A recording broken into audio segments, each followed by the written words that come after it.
Hello, and welcome to another episode of Her Head in Films. I'm Caitlin, and I'm your host. On this podcast, I share my thoughts and feelings about films. What makes this podcast unique is that I weave in my own personal experiences with the films that I talk about. I discuss the impact that cinema has on me and why I connect so deeply to it. Today I'll be talking about Chris Marker's 1962 sci-fi short film, Jetée. This was a really important film in my life. In 2011, I got interested in art house cinema, and it was primarily because of Jetée. So I will be talking about the film, why I love it so much, why I think it's important, and I hope that you will stick around and listen. Her Head in Films has a Patreon where you can financially support the podcast on a monthly basis and also access rewards and extras. You can find more information at patreon.com/herheadinfilms. At one level, you get a shout out on each episode, so I'd like to give a shout out to my patrons Paulina, Lindsay, Olivia, Carolyn, Feminist Overlord, Michelle, and Jessie. Thank you all so much. If financial support isn't an option, consider reviewing the podcast on iTunes and Stitcher, telling your friends and followers about the podcast, or just sending an encouraging message to me. I am on Facebook at Her Head in Films. You can contact me there, send me a message. You can also see my other social media accounts in the description of each episode.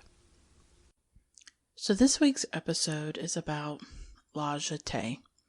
This is a short film from 1962. It's under 30 minutes, and it's directed by Chris Marker.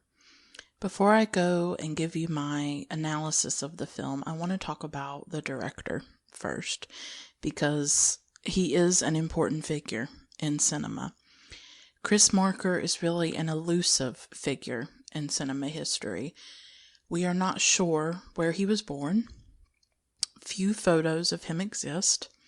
When he was asked for a photo of himself, he usually sent a picture of a cat, because he loved cats, and they do recur throughout his films. There's even a little scene with a cat in Jetée.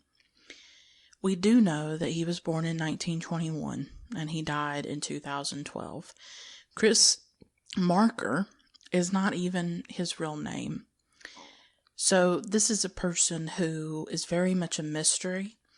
This is a person who was not interested in being famous or being known. He wanted his films to be the main focus. He wanted his films to speak for him, and he was content to disappear into the background. He's almost a blank surface, and I think that makes him obviously even more interesting and fascinating to people.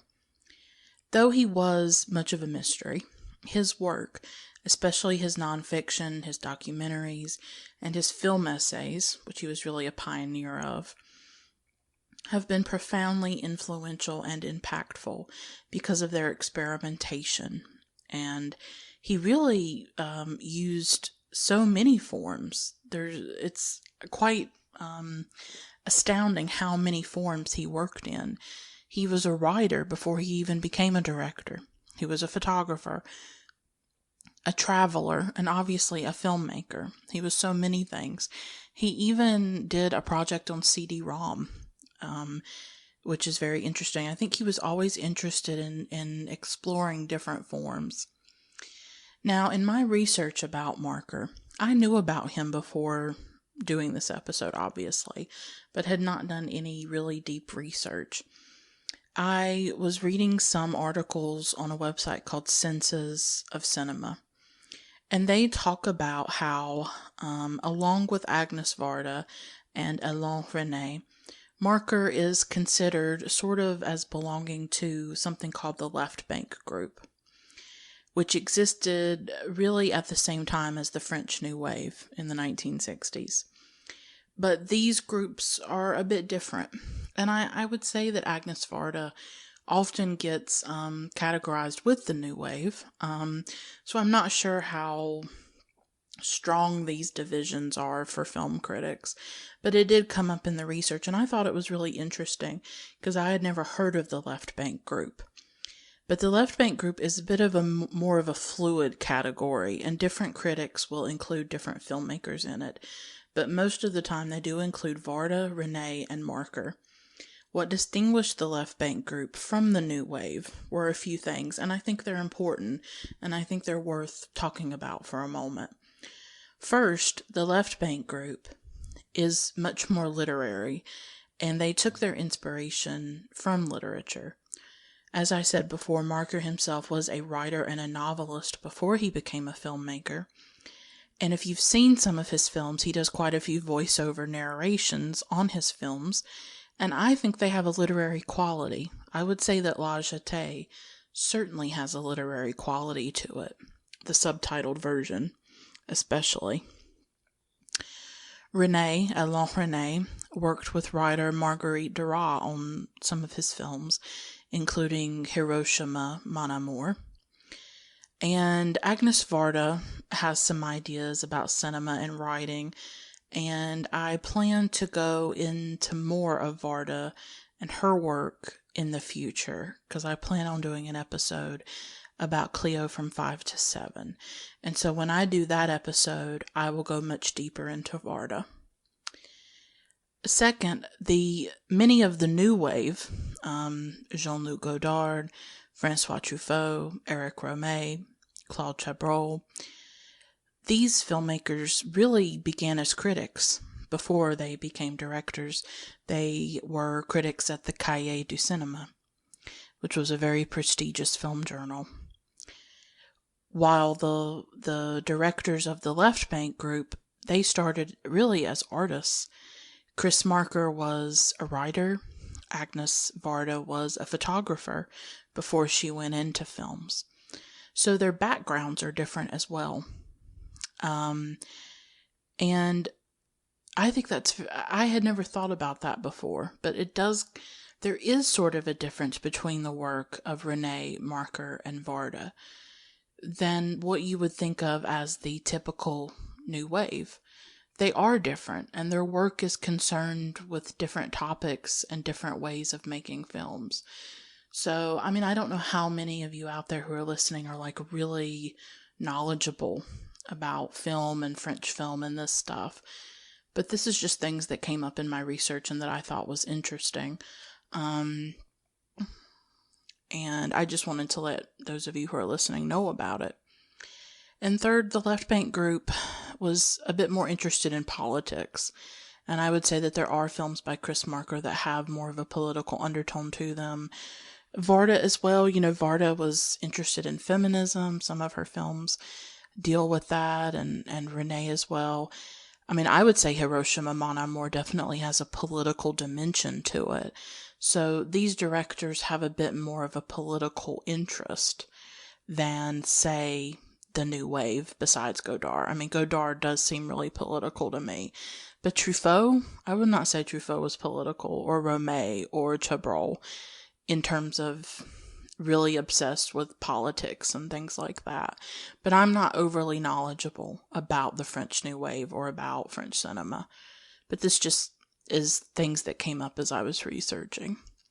One example, I think, of some of the political aspects of Marker's work is a documentary called Le Jolie Mai. And this documentary was filmed in the cinema verite style that had just started to appear around that time. I'm not sure what year Le Jolie Mai was made. It was in the early 60s.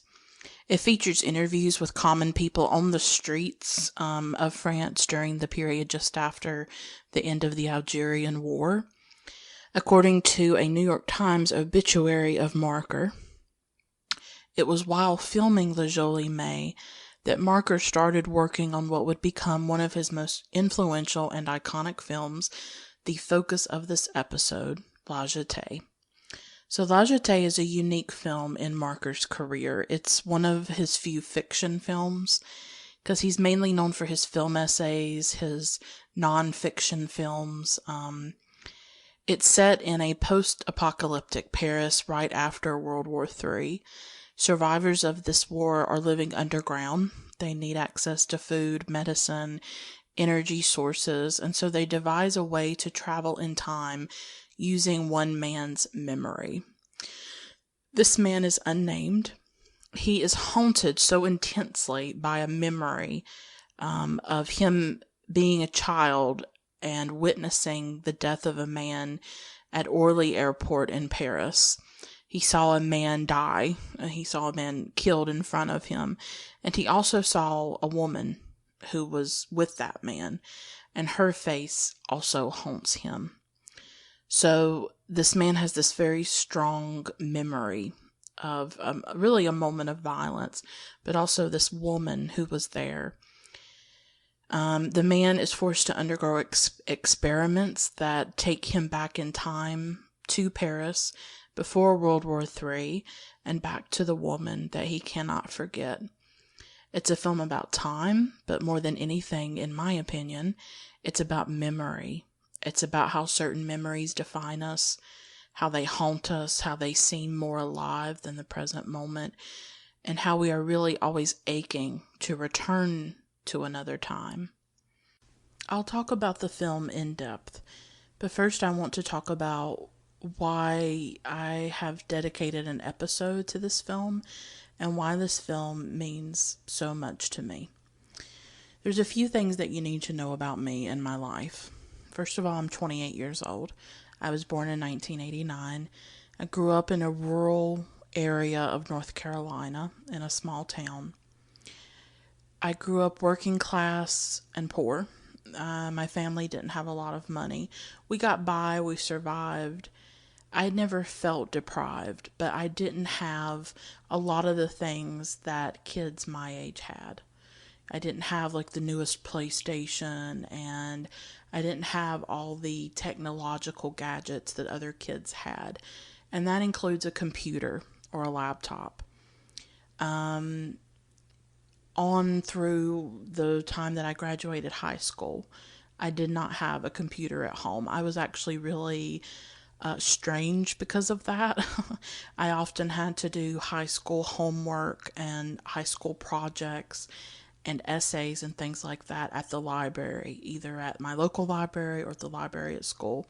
And I was basically like the only person in my class that had to do that. Other people had computers at home. So I was very divorced from the internet until around 2010, 2009 or 2010. So it's not really until I was 20 years old that I had a computer or had regular access to a computer. I tell you this because before 2010, the main way that I consumed cinema was through DVDs that I found at Blockbuster. Sometimes they would have sales like 4 for $20 when they were selling DVDs. And I relied on television. That was how I watched films. I watched Turner Classic Movies a lot, which is a channel here in the United States that shows classic films, like old Hollywood films 24/7 without commercials. So, anything you can think of from the old Hollywood era. And sometimes they'll show modern stuff too, and they occasionally show European art house cinema. Because if you listen to my episode about The Passion of Joan of Arc, I talk about how the first time I really saw a film that really moved me and awakened me to the power of cinema was through Turner Classic Movies one night when they were showing The Passion of Joan of Arc. And that was before 2010. I took a film appreciation class in high school, and that also exposed me to cinema. But we watched things like Alfred Hitchcock, we watched Casablanca, we watched Singing in the Rain and Some Like It Hot and Billy Wilder and stuff like that. So that class in high school showed me, film can be more than just entertainment. The Passion of Joan of Arc shows me that film can be an art form. It can be very powerful. But up to 2009, 2010, I did not have steady access to art house cinema and really didn't know much about it. I would watch foreign films when I could. Sometimes they would show at a local theater where I lived. but the cinephilia had not fully started. I think The Passion of Joan of Arc really planted the seed, and it was an essential part, but it didn't take until I had access to the internet and I had access to alternative means of consuming cinema besides a television or a local movie theater. The internet is the point at which I am able to fully start to explore cinema. And so in 2010, I started a Tumblr, and so that's when I started to go online. I met some people through Tumblr who were cinephiles, and I started to explore cinema more. And then 2011 came, and I started to get more interested in films. And I don't know who it was. I don't know how I came to this film, but someone told me about La Jetée by Chris Marker. And so I thought, oh, okay. I'll watch this film. It looks interesting. I may have seen some film stills of it on social media or online. I watched La Jetée, and my world changed. This was the film that made me very interested and made me fall in love with French cinema, with European art house cinema. So, because of the internet, I was finally able to start exploring cinema more fully. At that time, the Criterion Collection was on Hulu. It's not anymore. It's on Filmstruck now. But around that time, it was on Hulu. And I started to watch some of the films that were on there. And so La Jetée really is the gateway. It's the door. I watched this film and I had never seen anything like it. Just like when I had seen The Passion of Joan of Arc a few years before the internet, when I was a teenager. It just, it made me feel alive. It made me feel, I'm struggling. See, this is always the hard part for me in talking about these films, because there are no words. I mean, some of the most intense experiences of our lives cannot be put into words. And that's how I feel about La Jetée. And of course, it was an important part of me discovering the Criterion Collection. Because if you're a cinephile, the Criterion Collection it's sacred, right? It's like what you worship, because that's where all the great art house films are. And without La Jetée, I wouldn't have found Ingmar Bergman. I wouldn't have found Louis Malle. I wouldn't have found Roberto Rossellini or Satyajit Ray or Ozu or Agnes Varda even. I had not watched Agnes Varda then. Or there's no Alain Resnais for me without Chris Marker. He begins everything for me, because I see La Jetée and I'm like, well, I need to watch more French cinema. I need to watch more European art house cinema. Without Chris Marker, there's no Tarkovsky for me. There's no, Abbas Kiarostami. I'm a huge Abbas Kiarostami fan. So La Jetée is the beginning of everything. It gets me interested in art house cinema. And eventually I will go beyond Europe, and I do. And now I'm getting more interested in cinema outside of Europe. But that's another story. But this film is it's become part of my own personal mythology.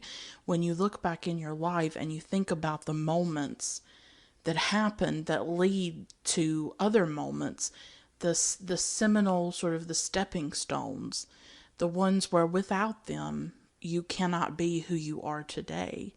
La Jetée is that film for me. And rewatching it for the podcast It's interesting because I watched it in 2017 because it is a film that I like to periodically revisit because I just think it's so perfect and it's so magnificent. But rewatching it again for this podcast, it gave me such a, almost like high, like a cinema high. I don't know if you ever feel that, but it reminded me of that time in my life in 2011 when I was just deeply falling in love with these films, and I felt like a whole new world had been opened up to me. I felt like, oh my God, I didn't know films could do this. I didn't know cinema could say this. I didn't know that it could explore these things. I didn't know that it could make me feel this way. And once I got that first hit of La Jetée, I needed more. It almost became like a drug. You know, I've got to watch Antonioni. I've got to watch, I've got to watch all these different people. I've got to watch Italian cinema. I've got to watch French cinema. I've got to watch Krzysztof Kieślowski, who is my favorite director ever, who's a Polish director. Because that year in 2011, I do believe I saw The Double Life of Veronique too, which I did an episode about in 2017. So it took me back to 2011. It took me back to those early years, 2011, 2012, when I was watching Ingmar Bergman and I was watching Krzysztof Kieślowski and I was watching Andrei Tarkovsky and all these amazing, and Agnes Varda, and had I watched Chantal Ackerman yet? I don't think so. But I was just exploring all these directors. It was so new and it was so pure. You know, I was just doing it because I wanted to. I was just losing myself in these films.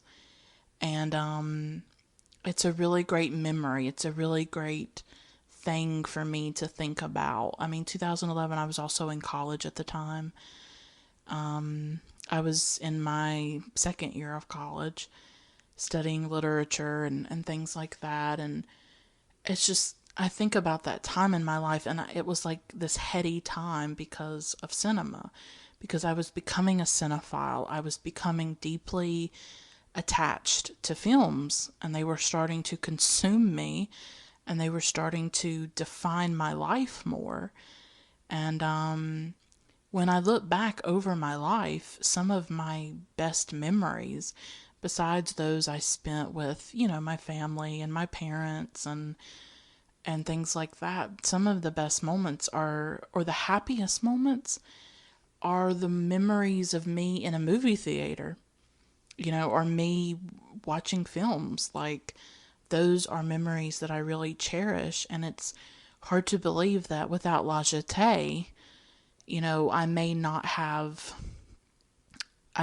been introduced to the art house cinema that I love so much now and that really changed my life. And I'm so grateful to the internet, because the internet really, I mean, before the internet, it was much harder to consume cinema if you didn't have a lot of money, if you didn't have an art house theater near you, which I didn't have. I was really completely dependent on like a Turner Classic Movies. I mean, that's what I was dependent on, or DVDs that I came across out in the world. But with the internet and things like, Netflix and Hulu, because I remember the days when Netflix had art house cinema on it. There was some Tarkovsky on Netflix. I know there was some Ingmar Bergman on Netflix. I saw The Hour of the Wolf on Netflix. I saw The Virgin Spring. So I remember those days when some of these streaming sites had a lot more classic art house cinema. And the internet gave me access to these directors in a way that I had never had before. And that changed my life too. So it's really, it's the confluence of two things. It's La Jetée and it's the internet. The internet allows me to explore cinema. It allows me to watch more films. It allows me to go deeper. And that is what I did not have before 2010, 2009, when I saw The Passion of Joan of Arc. in my living room, and I didn't really have any way to go deeper into cinema as I would have liked to. And so I'm really grateful for La Jetée for that, for opening my eyes, for it was like a second awakening. You know, there's that first awakening with The Passion of Joan of Arc, and then there's that second awakening with La Jetée. And I would say I even had a third awakening in 2017 when I discovered more of the work of Indian director Satyajit Ray and Japanese director Yasujiro Ozu. That was for me a third awakening because it took me beyond Europe and it took me into a world of cinema that exists beyond European art house cinema. So I'm discovering as I go, and with cinema there's always more to find and there's always more to discover. But as I'm talking about La Jetée later, I think I'll be able to put more into words about why this film is so moving and why it matters so much to me. Because it is a haunting film, it is a beautiful film, it is a heartbreaking film, it's innovative, it's so many things. And if you have not seen it, I really feel that you must. And I'm going to go deeply into the film, not, scene by scene, but I'm going to really go all into this film because I just think that's necessary, that I have a lot that I want to say about it. And so if you haven't seen it, you should. It's probably on YouTube, and I recommend the subtitled version, the French version. And I just can't wait to talk about this film, and just being able to watch it again was so satisfying, and I really felt like I was just kind of floating, that cinema was sort of like pulsing through my veins in some way and just made me feel alive and electrified and like I had some kind of purpose or meaning, because that's what this podcast makes me feel like at times, is that I can watch this film and I can share the experience with you, and I can share what it makes me feel, and I can share what I think. And that's a really powerful thing, and it's really invaluable for my own life. And so I just can't wait to share, all of my thoughts and emotions about this film. Before I go into the film, I want to share a story with you. Recently, my mom and I went to the park. There is a park near where we live, and it's really beautiful. I've actually never been to a park like this before. There's a huge lake. There's these beautiful gazebos that sort of float on the lake. There's a walking path where you can walk around the lake. There's ducks. There's this big water spout in the middle of the lake. And when my mom and I went to the park, it was just the perfect day. It was bright and sunny and beautiful and just the right temperature. It's February, but we had sort of a spring-like day.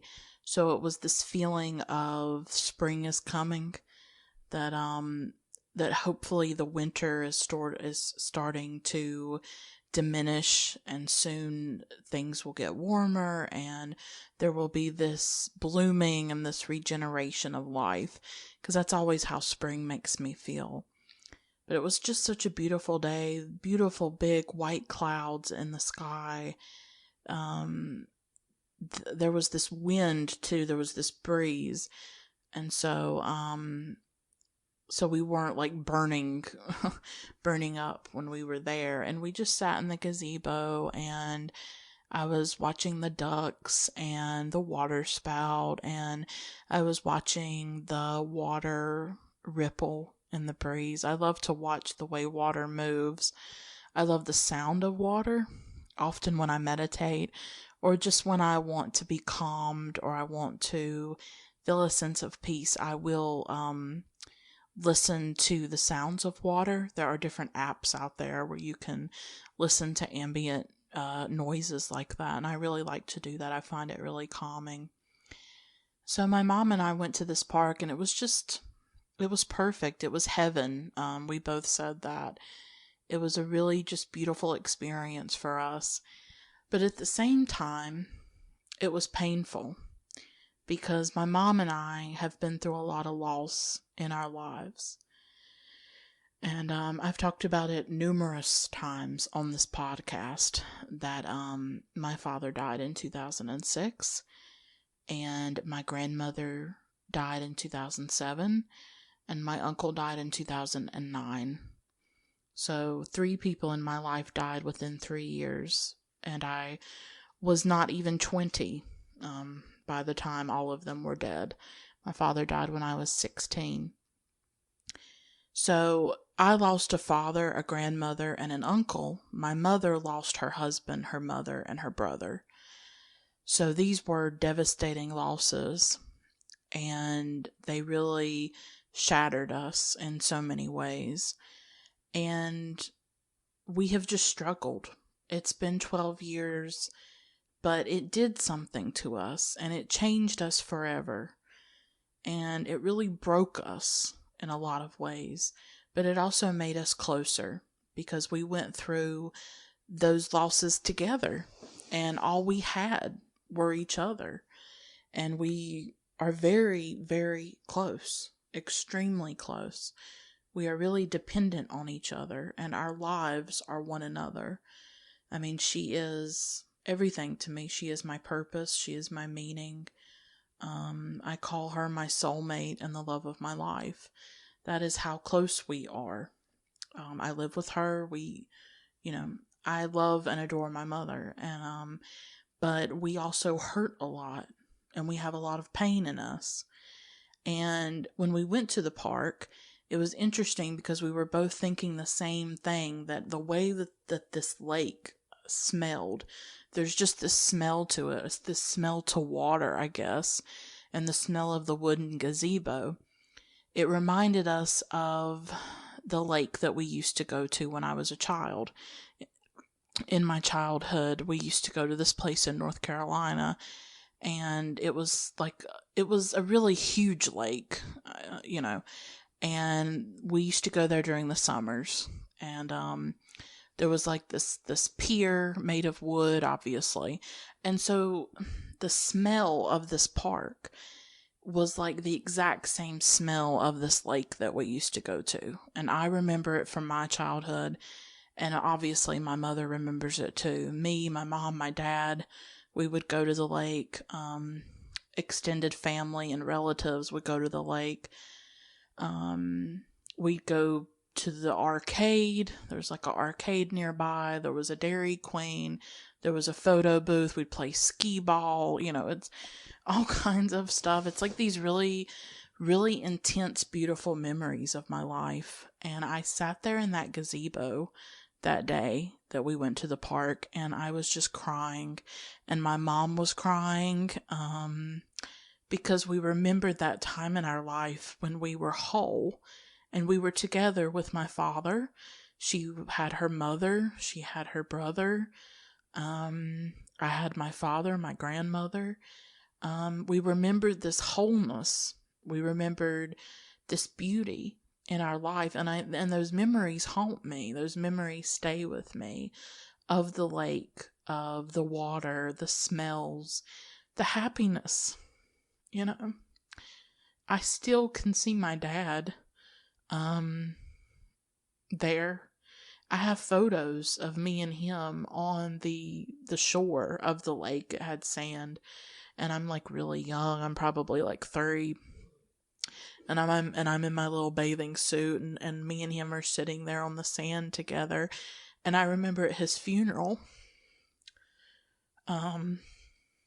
we had this bulletin board where we could put photos of him, and that was one of the photos that we put up on the board, was me and him at the lake. And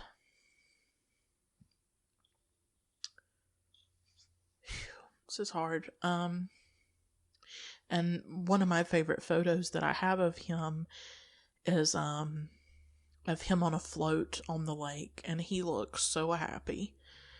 and he's so alive, and he looks so free.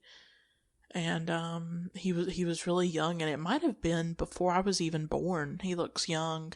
My mom probably took the photo of him, and he's just laying on this float, and there's all this water that he's on. I love that picture of him. It's probably my favorite picture of him.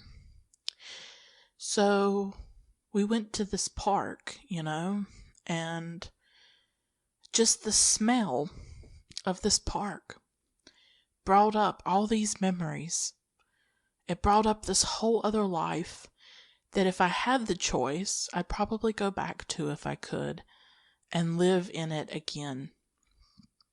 And these are the memories that I carry with me and that haunt me and that are more real to me than my real life now, my present life that doesn't contain him and doesn't include him and doesn't include all those people who are gone and who are dead. And so I'm living in the aftermath, and that's hard, and that's heartbreaking in many ways. And I wanted to share this because I think it's an example of the way that memory really covers our life. That memory, what is the word? There's never a perfect word for these things. But the way memory really is our life, that all we have at the end of the day are our memories, that the present is always tainted, I guess, or contaminated by the past, that there's never a pure present. You're always both in the present and in the past, because you can see anything or hear anything or smell anything, and it will take you back to those memories, and it will take you back to those moments in your life. And there are memories that are so vivid that you can never escape them, and you can never stop being haunted by them. And with La Jetée, I see that. For me, La Jetée is about memory. It's about a man living in the aftermath of a huge catastrophe, which is World War III. I live in the aftermath of a huge catastrophe, which is the death of my father. This is about a man aching for the life before that catastrophe. I ache for my life before my catastrophe.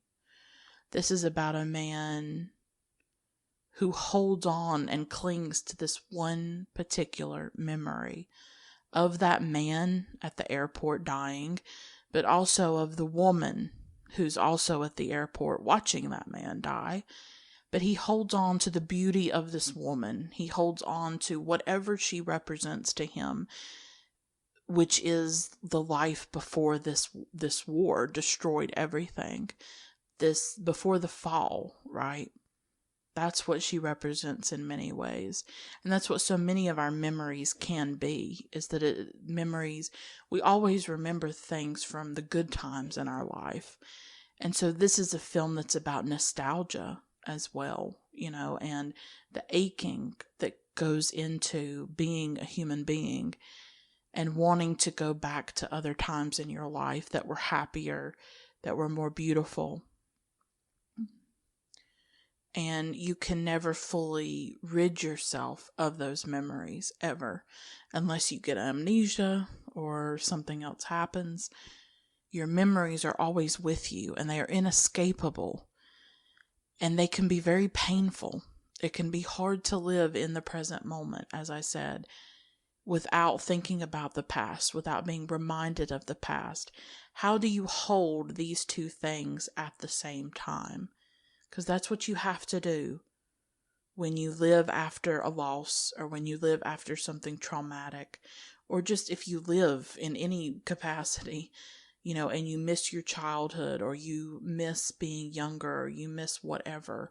You miss the person that you used to love and your relationship ended or they died. You miss things as a human being. You ache for things and yearn for things. So how do you hold the past and the present together at once? How do you not give power to one of them?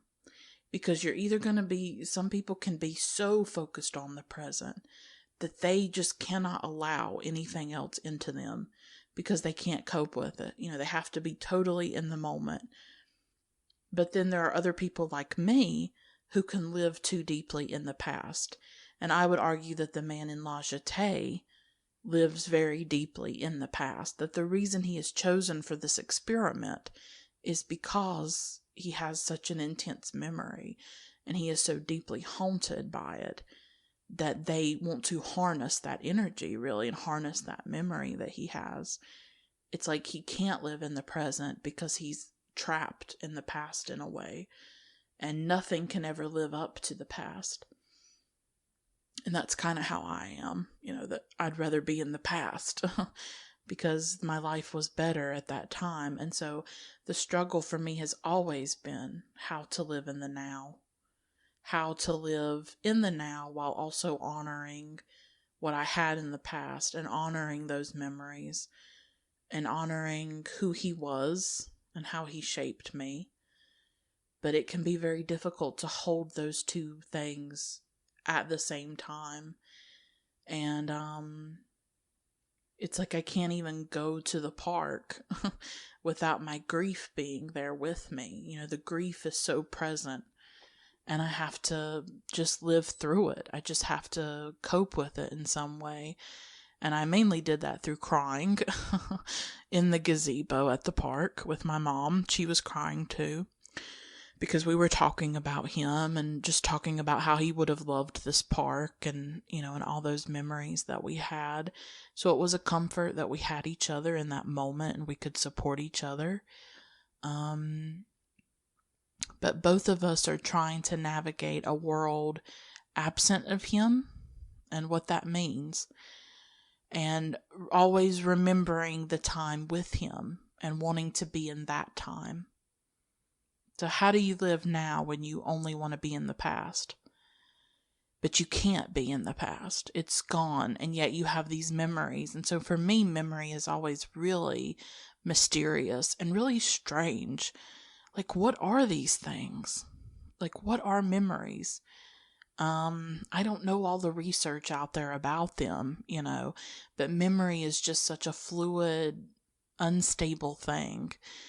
And we never know why we remember certain things and why we don't remember other things.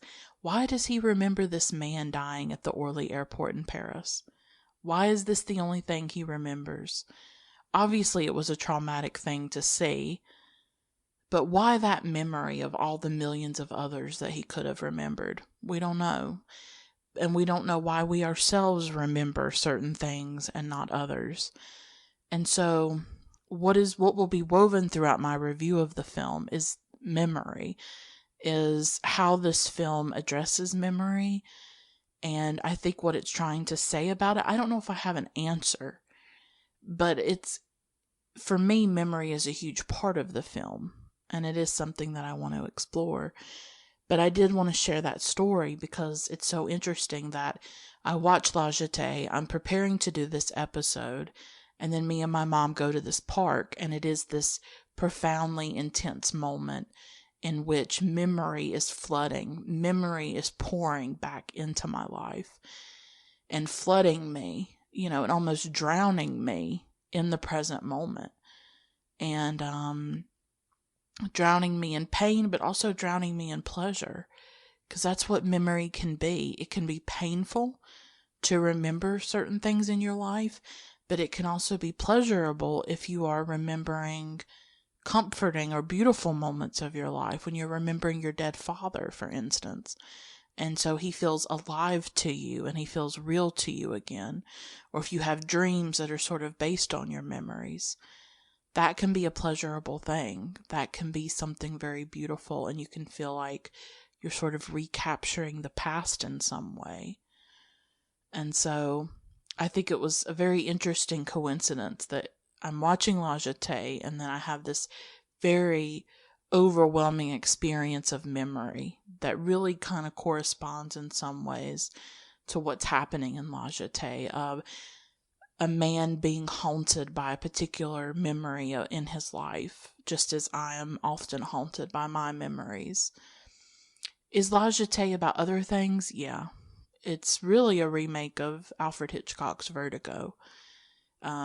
Chris Marker saw Vertigo 19 times. Vertigo came out a few years before La Jetée in like 1958 or 59, I think. The late 50s. And he sees it 19 times. And he himself said that it was sort of a remake or another way to explore Vertigo. I don't really want to talk about the connections to Vertigo. That probably interests some people, some critics, some cinephiles. I don't revere Vertigo the way a lot of other people do. I'm not saying I don't like the film. It just is not a film I want to watch 19 times. It doesn't hit me that way. And so another person could tell you all about the similarities between Vertigo and La Jetée and what's happening there. I would rather focus on themes that are in the film that resonate with me and that I think go beyond Vertigo, obviously. And I'd rather talk about other aspects of the film, and I would just rather do that. But I did want to mention that Vertigo was very important to Chris Marker and that it is an important part of this film. But it's not one that personally interests me and that I want to go into. I want to talk about memory. I want to talk about time. I want to talk about death. I want to talk about haunting. I want to talk about other things. And that's what I intend to do. Now I want to go very deeply into the film and give you my thoughts and analyses as I watched it. The things that I thought about, the things that occurred to me. And so I just want to go chronologically through the film, talk about different scenes, talk about different plot points. So obviously spoilers. You should know by now that sometimes I really want to talk deeply about these films. And something that has always really impressed me about La Jetée is how it's short. It's less than 30 minutes. It's around 28 minutes, I think. And it packs so much into it. By the time you finish watching it, you really feel like you've watched a feature film. That is what it felt like to me. You feel like you've just gone through this intense journey. I can't imagine it being any longer. I can't imagine it being any shorter. It is perfect the way it is. And I just want to make a note about something. I tried to watch this film on Filmstruck. I want to say that when I watched it in 2017 on Filmstruck, I think that's where I watched it, that it was the French version with English subtitles. This time around, when I tried to watch it on Filmstruck, it's the English version. The voiceover narration is in English, and there are no subtitles. It's English dubbed, basically. I can't say which is, I guess, the pure version. I don't know if the original version, I would think it was in French. I don't know if Chris Marker approved an English version, or English voiceover. I don't know, but the version I watched in 2011 was in French with English subtitles. And I cannot watch English dubbed films. I refuse. I prefer to watch a film the way it was intended. I want to hear the language, whatever that may be, whether it's Italian or French or Swedish or whatever language it might be. I think it's really important to hear other languages, to hear the rhythm and the music and the musicality of it, the cadence of it. I love hearing other languages. I absolutely love it. I love hearing Portuguese, I love hearing Spanish. I love hearing Japanese. I love languages. I love it. I wish I could learn them, but I can't. So I would encourage you, if you do watch La Jetée, to watch the French version. And in general, I would encourage you, especially when it comes to art house cinema and classic art house cinema, to seek out the original versions of these films with English subtitles. That is sort of essential to me, really. I think when you get something that is dubbed in English, I think it's disrespectful to the actors at times, because part of acting is your voice, and to not hear the actor's voice really bothers me. I just think it messes things up. I'm sure there are reasons some people would prefer English dubbing. Obviously, if you have vision issues and you can't read subtitles, I totally understand that. That's not what I'm railing about. I'm railing about people who could perfectly read subtitles. It's not an issue for them necessarily, and they're watching the English dubbed version. If you have a choice and you don't have any kind of disability and you don't, and subtitles are not a big deal, I would always recommend watching the original version with the actual language that the film was made in. I just think it's a better experience for you as a film goer. I have a big problem with English dubbed films. Like, I will not watch it. So what I did, I didn't watch it on Filmstruck. I went and watched it on YouTube with English subtitles, because that's what I prefer. I want to hear the French because the film is set in France. It's set in Paris. So I want to hear that. I want to hear that language. I want to be in France in some way with this film. So I would recommend that. I don't know why Filmstruck only has the English version right now and is not offering the French version. I didn't even get a choice.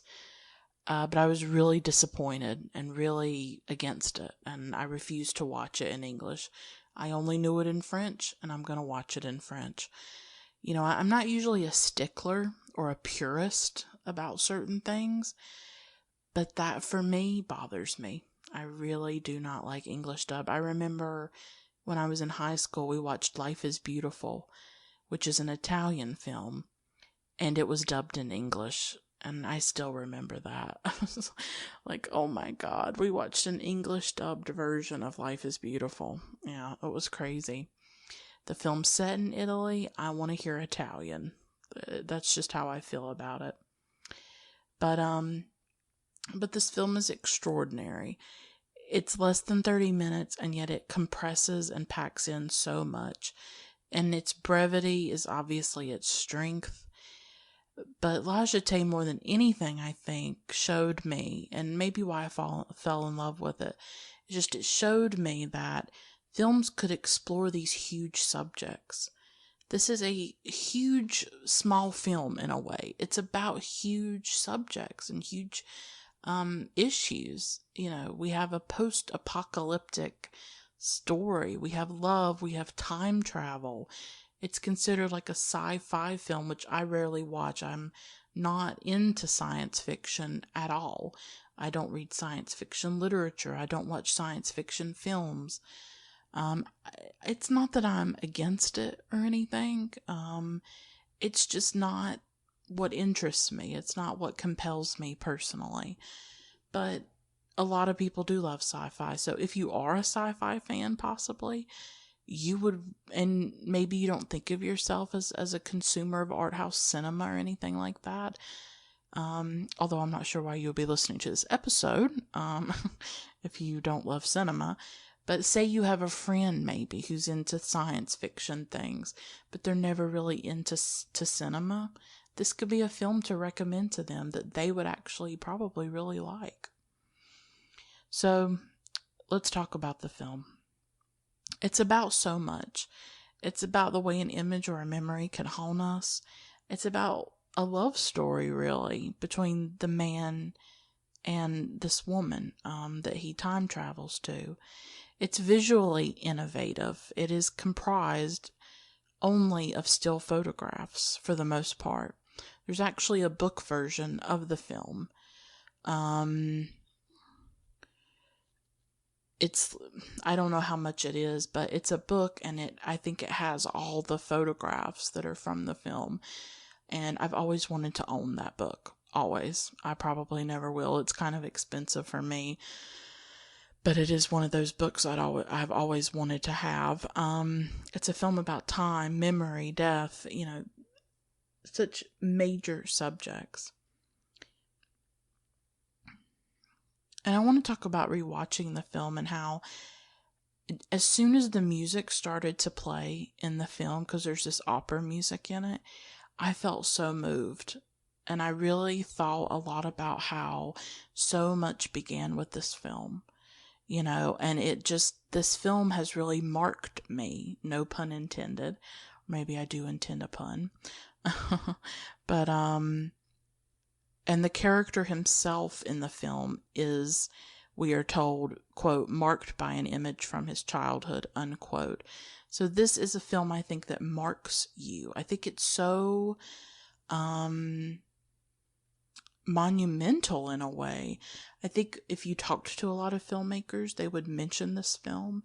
I think it is a revered film. I think I have no doubt that I am not the only person for whom La Jetée is the film that got them into art house cinema or helped them become a cinephile. And I'm sure I'm not the only one that had that the Passion of Joan of Arc had a huge impact on, which I talked about last week. I would imagine that La Jetée is a formative film in a lot of people's lives when it comes to falling in love with cinema. And I just want to note something really fascinating about this film. It has this huge life. So many people love it. And there's actually a bar in Japan. I think it's called La Jetée. Or it's called... yeah, let me check. And it has pictures from the film in it. That is how much the people love the film. Let me see, I have a quote. So Chris Dark is a writer, and he wrote a book for BFI Film Classics about La Jetée. It's called La Jetée. And it's Chris Dark. His last name has an E on the end of it. And he says, quote, "Not that there isn't something eminently cult-like about the admiration it inspires, the best expression of which must be the tiny, one-room bar named in its honor in the Shinjuku district of Tokyo, where people come to drink beneath images from the film, and which Marker stated was worth more to him than any number of Oscars." Unquote. So this film has a huge life, and there's even this little tiny bar in Japan where people go and have a drink, and they're surrounded by images of La Jetée. And that sounds like my dream bar. I mean, I don't even go to bars, but I would go to that one just to see the still images and all of that. So the film is made up of still photographs, which you would think would maybe be gimmicky or maybe would be very static and not very interesting. But it actually is. He combines those images with, at times, atmospheric sound, or what it's also called diegetic sound. Like, for instance, when the man is at the airport, when he's remembering himself as a child at the Orly airport, seeing this man get killed, we actually hear jet engines. So he combines that diegetic sound with non-diegetic sound. And the non-diegetic sound would be the score that is in the film. There's opera music primarily. So the opera music, I think, brings an intensity to the film, because this is a very serious film. It's taking place in a post-apocalyptic world. And that music, I think, really stirs the soul. And I think this sound really brings those images to life. to hear the sound of the jet engine and stuff like that. It really imbues the film with a lot of life. So he's not just haunted by the man's death at the airport, he's also haunted by the woman's face, who's also there at that airport and witnesses that man's death as well. And shortly after this incident at Orly Airport, where the man is killed, Paris is destroyed during World War III. After that, we see images of ruins, of buildings reduced to rubble, and of course, what comes to mind is World War II. World War II ended in 1945, so this film is released less than 20 years after the end of World War II. And as we know, there was immense destruction in Europe. Buildings were leveled, places were reduced to rubble. And so I felt like these images were kind of reminiscent of that. And I just think it's interesting that he's making a film about a post-apocalyptic world, a World War III, when they've just had World War II less than 20 years before. I would imagine that World War II was continuing to haunt the psyche of the French people and of Europeans. I would imagine that. And these images of ruins reminded me of the fragility of life, of how fleeting things are, but also humanity's capacity to destroy itself. Look at what they just did in World War II. These buildings that were destroyed, millions upon millions of people were killed. It really is a reminder of how fragile we are, how there's so much beyond our control that we have no power over. But it's interesting that what does manage to survive all this destruction is not only the man himself, but one man's memory. That this particular memory has this stubborn life and continues to live on inside of him. So in my synopsis earlier, I said that the survivors of this World War III, they go and they live underground because the world has become uninhabitable due to radioactivity or radiation. To me, this sort of suggested possibly a nuclear war. And as we know, World War II ends because of the United States dropping 2 atomic bombs, one on Hiroshima and one on Nagasaki. And it's also important to note, I think, that Alain Resnais was also looking at, nuclear warfare and the trauma and the damage that it did through his film Hiroshima Mon Amour, which I did do an episode about.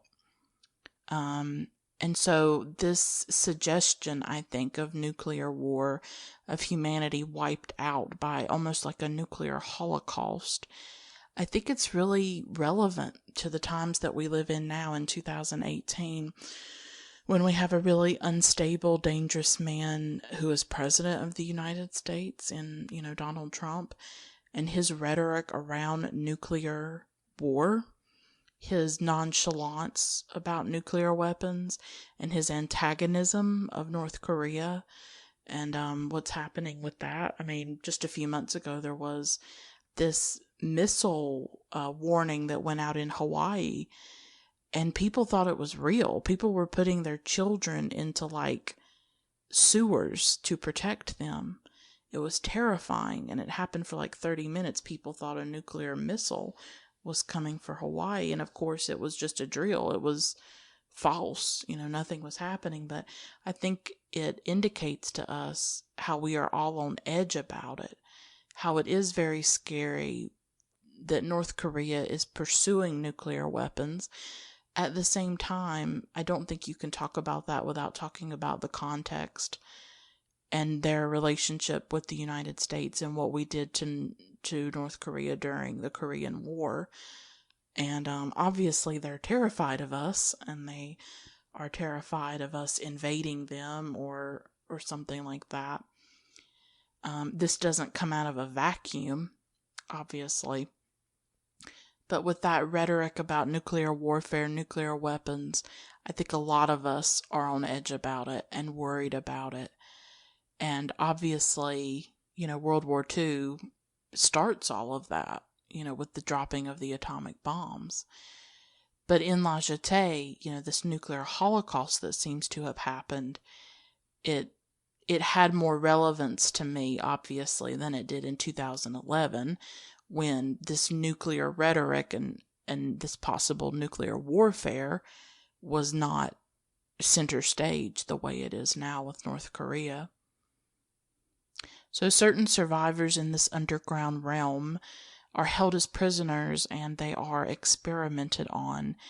Because of the state of the world, the survivors of this World War III need to travel in time. They need to get access to food and medicine and sources of energy, we are told.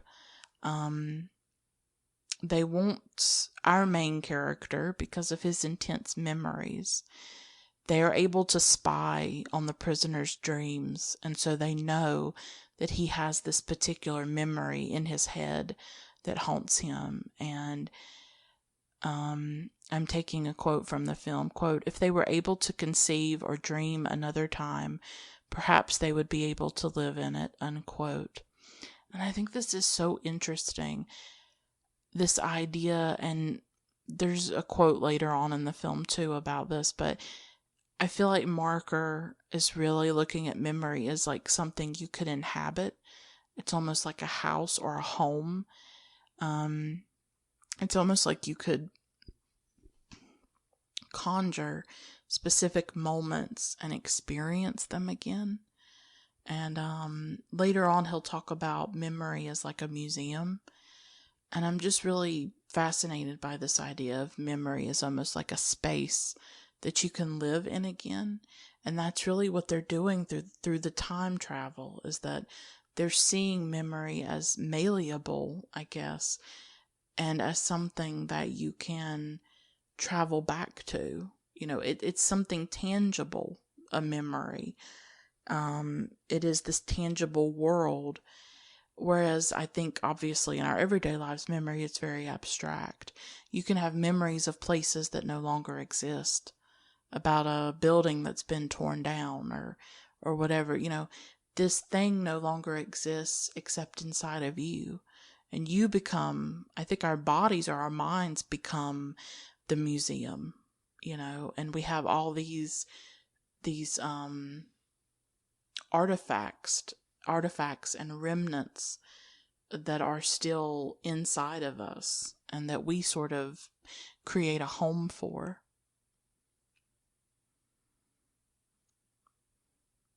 So they want to harness the man's memory and they want to travel back to the past. They hook the man up to these wires. We hear like the sound of a heartbeat. That's another sound that Marker uses a lot in this film, which really sort of, I don't know, sound of a heartbeat is always really destabilizing to me. It's like, I think it's this reminder of the body, this reminder of the fragility, the temporary nature of the body. We see images of him in pain. It's obviously very painful for him what they're doing to his body, but he does go back in time, and this sequence is really fascinating to me. He sees life before World War III, because obviously he's going back, many, many years. He just sees these ordinary things like a child, a room, a cat, birds. And you realize how much you take these things for granted. That here he is living in this underground world. They're living like in the underground places of Paris or whatever. And you just think, yeah, if you were living in that kind of world, you would miss a cat. You would miss a child. He even mentions graves. Or just a room with a bed in it. Just birds. You think of all the things that they are now deprived of in their underground world. And this is the quote: "Other images pour out and mix in a museum that is perhaps his memory, unquote. The memory as a museum. Like, I'm just fascinated by that metaphor. And I think also you see the literary quality of this narration. You are reminded that Marker was a novelist and a writer and I think even a poet before he became a director. There is that literary quality. And what I even love about subtitles, and this connects to what I was saying earlier, what I like about subtitles is that they turn the film into something literary, something that you have to read. You're in a way reading the film. I like that. I'm actually very influenced by literature. Literature was my first passion in life. I consider myself a writer. I consider myself sort of a literary person. So I don't think it's any surprise that I am drawn to the work of Marker and Renee and Varda in particular, this left bank group, because of the literary quality of their work and the literary inspiration that they take, in their work. And think about that. A museum that is perhaps his memory. These are beautiful words, beautiful language, and Marker knew how to use language. And the film is not complete without the language when it comes to Marker. The images are not enough. The images are powerful. I love the images, but I also love the language that accompanies them. I love that literary quality in Marker's work. And when I watched La Jetée last year in 2017, I actually wrote about this idea of memory as a museum. I just wrote it on my Tumblr or whatever. I wrote, quote, "I like this metaphor of the museum, all the memories arranged in different ways, there to be gazed at and inspected, objects outside of time, even as they are attached to a specific place in time. I also like the idea of memory as a scar. We live so many moments and can't possibly remember them all. What makes one last and not another? Why is the process by which the scar is made? What is the process by which the scar is made, and why? Memory is always mysterious," unquote. What I was talking about a scar, was that there's this other quote in the film that goes, "Nothing distinguishes memories from ordinary moments. Only later do they become memorable by the scars they leave," unquote. And so these two things in the film have always fascinated me. Memory as a museum and memory as a scar. And we don't understand the process by which certain memories stay with us and wound us and leave a mark on us, and other memories that don't. It's a mysterious process. I'm not sure if it's knowable. I'm not sure what the research shows about this, because some things you can remember, yes, they might be tied to trauma.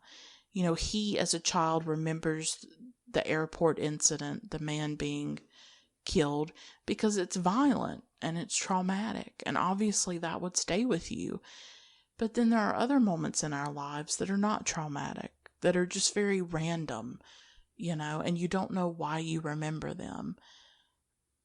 And you just don't. Like what I was talking about, like with the lake that I used to go to in the summertime, with my parents. I have certain memories of that, and I don't know why I remember them. And I don't know why I've forgotten other things about that lake and about those summers. So little is left of it. So few memories remain of it because I was so young at times. But I'm just fascinated by memory because I'm someone that is very attached to memories, who is very nostalgic, who is very attached to the past. And obviously this character is profoundly nostalgic. He wants to go back to his childhood. He wants to go back to this other time before this war, before this apocalyptic thing that happened, before this catastrophe. So he goes back into the past. As I said, he sees these images like a child, a cat. He sees graves. He just sees ordinary things that he has now been deprived of because he's living underground, So now he is physically in the past. He sees the woman from the airport, the woman whose face has haunted him for all these years. He and the woman walk around. They're really together in the moment, and she is obviously in love with him and he's in love with her. And they don't really explain why they're in love with each other, but they just are. It's not really explained, But with the film, you just kind of go along with it. Like, she likes him and they are in love with each other. They're together in the moment. There is only them, And they go to this garden and she sees a necklace that he actually wore in the war that happens in the future, in the World War III, that she doesn't know about. So here is this sign, this sort of ominous, portentous sign of what is to come. Really, he's a character. He knows what is to come, but no one else does. And in this way, he's a very interesting figure, I think, because he has both memory and pre-knowledge. He knows both past and future when he is in this place with this woman. So he knows what is to come, and he is living his past again in a way.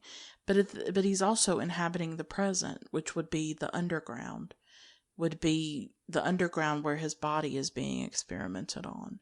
So he's this figure who's actually inhabiting like multiple dimensions and multiple forms of time. He's in the past. He knows about the future. He knows about the present. It's mind-boggling, I think. It's sort of almost more than the mind can comprehend. That's why I have trouble with sci-fi and science fiction. I don't think I'm smart enough for it because I don't know much about this stuff, but I think it's looking at time in this really complex, layered, multi-dimensional way.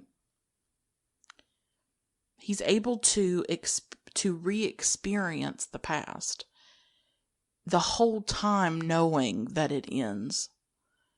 I think this intensifies those moments and those images. He knows how fleeting they are. And part of what's so powerful about this being composed of still images and, photography really, is that I think for a lot of us, that is the way memory works for us. Is that we don't necessarily see movement in our memories. We don't necessarily see that. We see flashes of still images. And it's interesting because I'm thinking about my review of The Passion of Joan of Arc. And at one time, I talked about how there are these moments when Falconetti, the actress playing Joan of Arc, how she will sometimes be frozen in these poses, and the film is made up of close-ups pretty much, and she will look like a photograph more than a film. She'll just be frozen in these different poses, and it reminds me of still photographs. And so I'm sort of thinking of that now as I think about La Jetée, which is completely composed of photographs.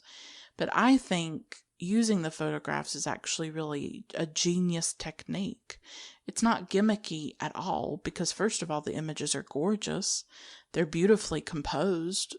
He was a great photographer, I think. They're evocative. They are memorable. You do not forget these images and they become part of your own memories. But I think the film itself uses the texture of memory, that memory itself feels like a photograph or a still image. I wouldn't say my memories are kinetic or that there's a lot of movement in my memories. They do tend to be stills. They tend to be like photos. And so I think that is an important part of the film, is those still photographs. And it's really capturing, I think, the process of memory. But I want to return to how him knowing what the future is going to be actually intensifies his experiences with her, because he knows how fleeting all this is. And I think that makes those moments more beautiful. There is something about this film, like as you're watching the film, there is a melancholy and a sadness about it, because you're seeing these two people who can't really be together, whose time together is fleeting and will not last. You know what's to come. You know that World War III is on the horizon. And so as you're watching the film and seeing the images, you're getting this sense of like, I don't know. It's almost like you're looking at a photo album. Looking at the stills, looking at the photographs, it's almost like a photo album. You're getting images of a time that is already gone, of a vanished time. And you know that it's going to be completely destroyed. That it is on the precipice of destruction.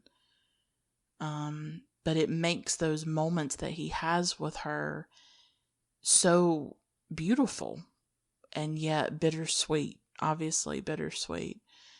I mean, at one time she falls asleep in the sun, and it's just her face in the sun. And it's so beautiful. He just stares at her face. He stares at the way her skin glows, how peaceful she looks. And the whole time he knows that she's dead, that she will die. She is already dead because she didn't survive World War III. He knows that while he's looking at her. Like, that is why I think this film is like a gut punch. I think that's why it's so moving, is because he knows that she is already dead. But here he is right beside of her, watching her sleep.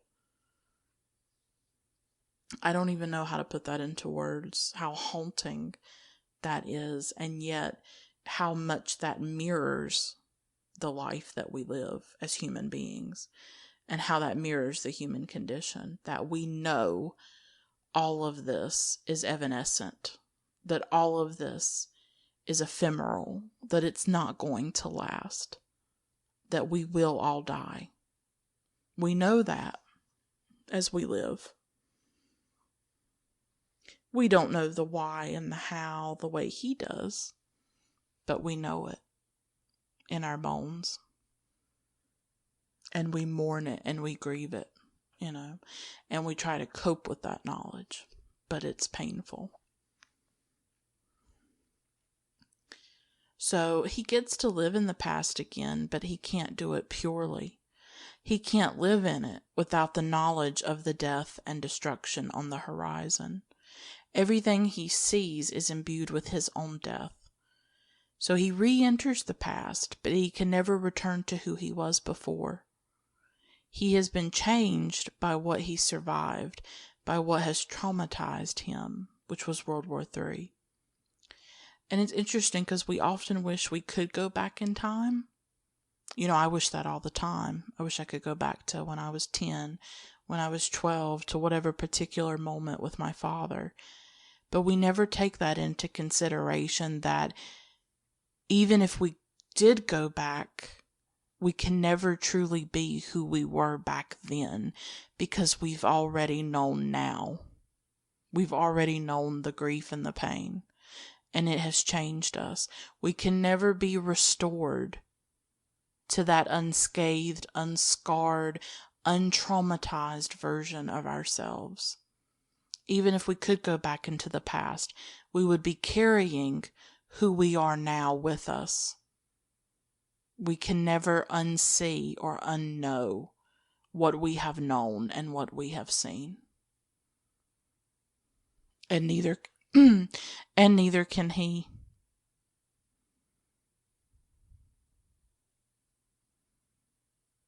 So he does tell her that he's from the future. I'm not sure how much he tells her, but she believes him. She doesn't think that he's totally insane. They walk around some more. They just love being together. They just love walking.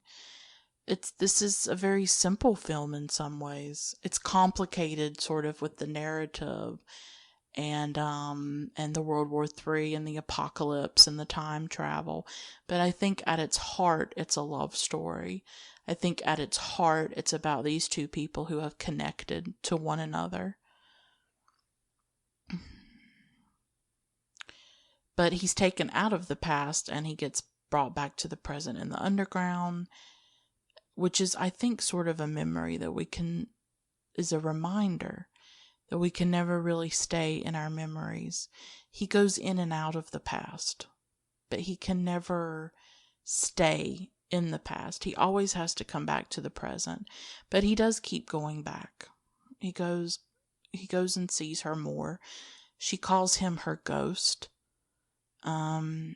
Again, we don't know how much he told her. We don't know how much she knows about what is to come. We don't know that.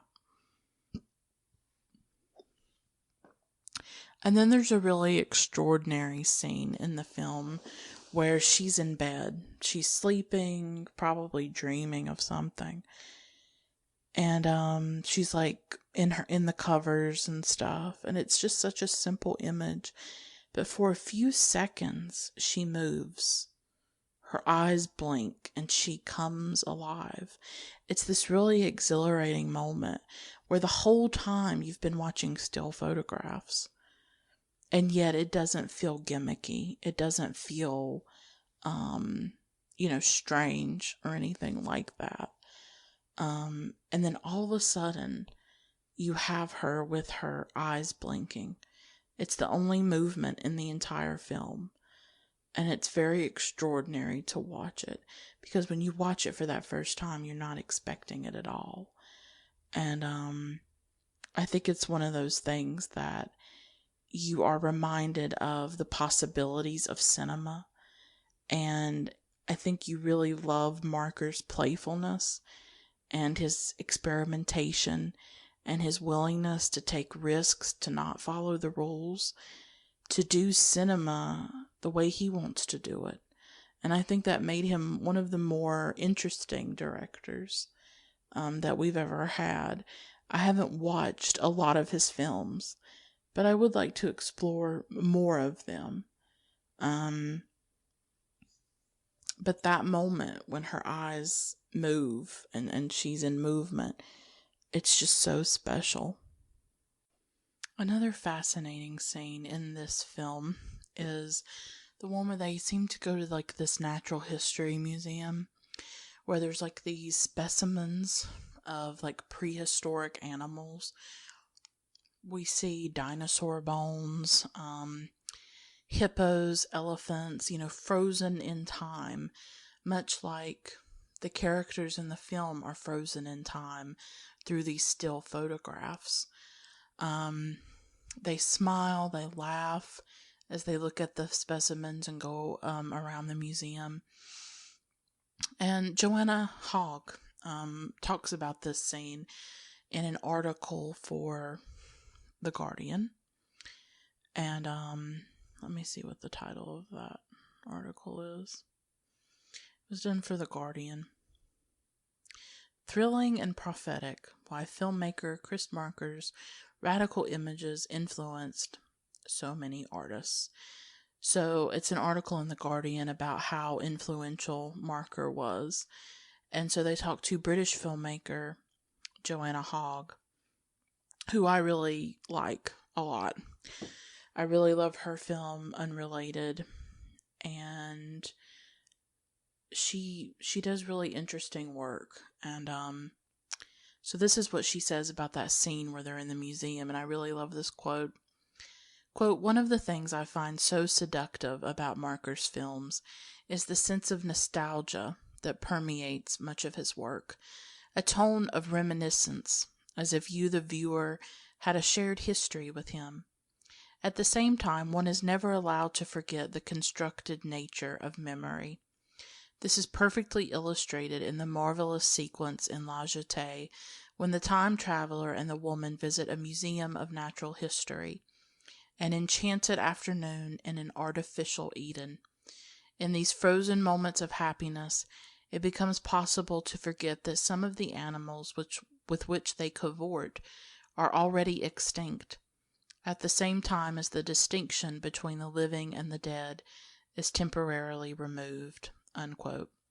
First of all, I love hearing other people's thoughts about La Jetée, because I just think it's really interesting. I'm always fascinated by how films can impact us in different ways. And, we could all watch La Jetée and then we could all pick certain scenes that stand out to us, that move us, that we think are really important, and so I love what she says about that museum visit that they make. And something that struck me as I was watching the film was what a joyous experience it is for them, how they're laughing and smiling, and they just love walking around the museum and looking at the different specimens and the different animals, many of which are extinct. And I can't help but look at that kind of extinction in light of the post-apocalyptic setting of some of the film, that humans themselves have almost become extinct because of each other, that we have caused other animals to go extinct, and then we also hold within our hands the power to make the entire human race go extinct, and these are the few survivors who still exist.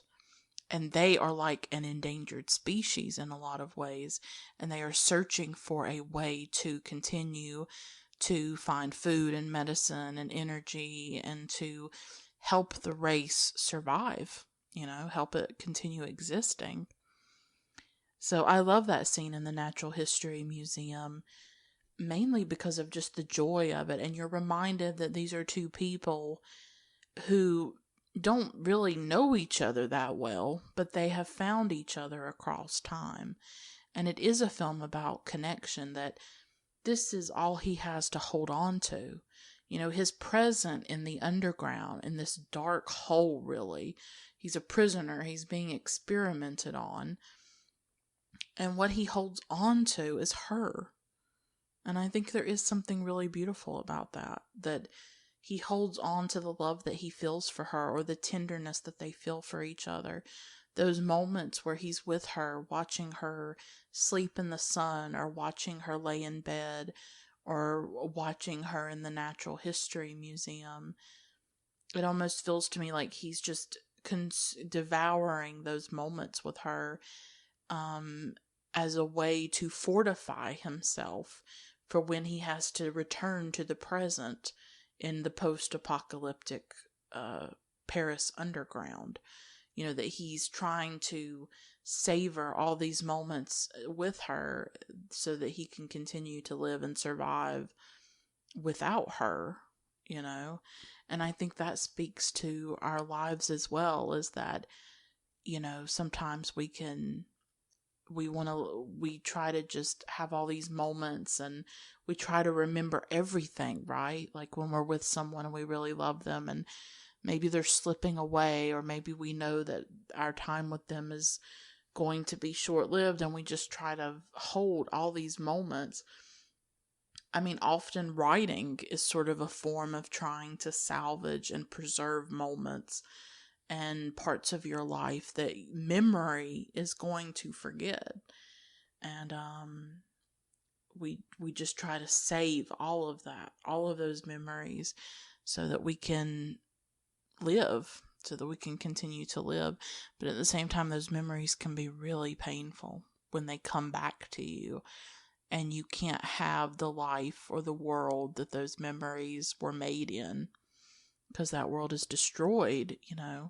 This is really so much about a world that is gone, and everything about it is gone. She's gone, the cats are gone, the birds are gone, the children are gone. All that survives is the people who live in this underground world. And so much has disappeared and vanished, except for these persistent memories and this one persistent image from his childhood at Orly Airport, seeing that man killed. And that is the memory that he goes back to, and that allows him to travel in time. So now he's brought back to the present, and the experimenter, that's what I call him, but it's this guy that's sort of overseeing these experiments. He forces the man to go into the future. So he's gone to the past, been with that woman, and now he's going to the future. And so Paris is rebuilt. He asks the people for help. They give him an energy source to take back with him, back to the underground in Paris. After this, the experiments are over. He's transferred to another part of the camp. They've used his memory, they've sucked him dry and gotten everything they can out of it. And so now they're done with him. And so, again, this narrative is kind of complicated. There is a lot going on here. The future people visit him again. Well, they visit him, before he visited them. So they come and find him, and they want him to join them in the future. They offer him that. He doesn't want that. He doesn't want to go into the future. He wants to return to, quote, the world of his childhood, unquote. And he wants to go back to the woman who might be waiting for him. Think about this for a minute. I think this is profoundly moving to me, that he is given this choice, that he could go into the future, and he wants to instead go into the past.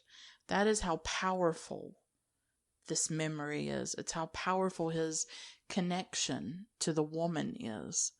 His connection to his childhood, his sense of nostalgia. And so he's so human in that way. He's so us, I think, that he wants to go back to what he's familiar with. He wants to go back to what he knows. But more than anything, he wants to go back to what he has lost, to what he thought was forever untouchable. But now it's tangible again, that he can travel in time and he can go back to live there. And so he does. He wants to return to that memory of his childhood. So he returns to Orly, to the airport, and he runs to the woman. But a man from the camp is there at the airport to kill him. And he's killed. He dies. And this is how the film ends, with this quote. And it still takes my breath away. Every time I watch the film, it is exhilarating. It is the first time every time with this film. It never gets old. It never gets tired. It's never gimmicky or hollow. It's always revealing new layers and depth and dimension to it. And it has just become such a resonant film in my life. Really a touchstone for me. A touchstone of the possibilities of cinema and the power of cinema. So this is how it ends. And again, back to that literary quality of Marker. I think he was a beautiful writer. Quote, he understood there was no way to escape time, and that this moment he had been granted to watch as a child, which had never ceased to obsess him, was the moment of his own death, unquote. It's so satisfying in a way, a twist like this. Like, everything comes together. It feels so inevitable. The way he plotted it, the way he put it together, is, I think, the way a writer would put together a short story or a novel, is that there is just a poetic quality to it. And I think we can tell that he's a writer, that the way this was put together was perfect, was inevitable. The pacing was wonderful. And it just feels so brilliant. Like, you just think, oh my God. Like, I didn't see it coming when I watched the film the first time. I was blown away by this ending. I had no idea it was coming. And there it is. In the end, he was haunted the whole time by his own death, and he didn't know it. He thought he was witnessing someone else's death. He was witnessing his own death. And aren't we all haunted by that moment that hasn't happened but will happen? And we wonder when it will happen and how it will happen. Is it set before we're born? Does fate exist? I don't know. I think the film raises that is, does fate exist? That no matter what he did, he could not escape it. It's almost like his life was predestined or predetermined in that way. That everything had to fit together in a particular way. And that is how he died. And he knew and he didn't know, but he saw from the beginning his own death. I mean, I don't tend to believe in fate. I just believe life is like all chaos and randomness. And there's no real greater point to it or greater meaning or anybody there pulling the levers. You know what I mean? It's just chaos and randomness, in my opinion. But I'm not religious, and some people are, and they do believe in fate, and they do believe that things are meant to happen or not meant to happen or whatever. I don't subscribe to that belief, but I think the film is raising that to some extent, that no matter what he did, this was how he was going to die. And he saw it. It was a prophecy in a way. And that ending just always takes my breath away. How perfect it is. How you can't imagine any other ending for this film. And the film itself almost feels like a book. And so it's no surprise that it is a book, that there is a book version that I want to own one day with the images, and I would imagine with the text too. And so I wonder how reading it as a book is, I wonder what that experience is like opposed to a film. I mean, obviously with a physical book, you can touch the images and it's more tangible in a way that film is not, as just a screen in front of you. But it's so interesting how I think in a way Marker was trying to break down those barriers between art forms. That, here is a film and here is a book, but he's almost trying to turn the film into a book, And Chris Dark says something similar to what I'm saying in his book for BFI Film Classics. Let me find that quote. I wasn't planning on using it, but as I was talking, I think it makes sense. Quote, he described himself as a bricoleur. I don't know how to say that word. A bricoleur, or a tinkerer, extracting material from diverse sources to recombine it anew in a different medium, whether as a book, film, CD-ROM, or some subsequent digital iteration, often reconfiguring that medium in the process. With Marker, we move constantly from word to image, page to screen, book to film, and back again, sometimes even in the same work. Images are rarely without their accompanying text or spoken commentary. The screen has the attributes of a page, and the page those of a screen.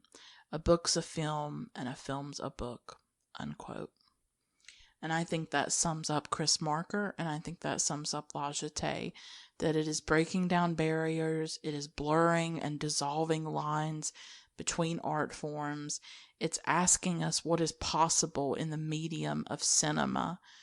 And that is probably why it electrified me so much the first time I saw it, that I didn't know film could take on these huge subjects. I didn't know a film could be composed of still photographs. I didn't know a film could tell this story a sci-fi post-apocalyptic story and yet make it so human and make it so real and make it so relatable. So he's doing so much with La Jetée, you know? There's that literary quality to it. There's a romance there. There's love, there's connection. He's exploring time and memory.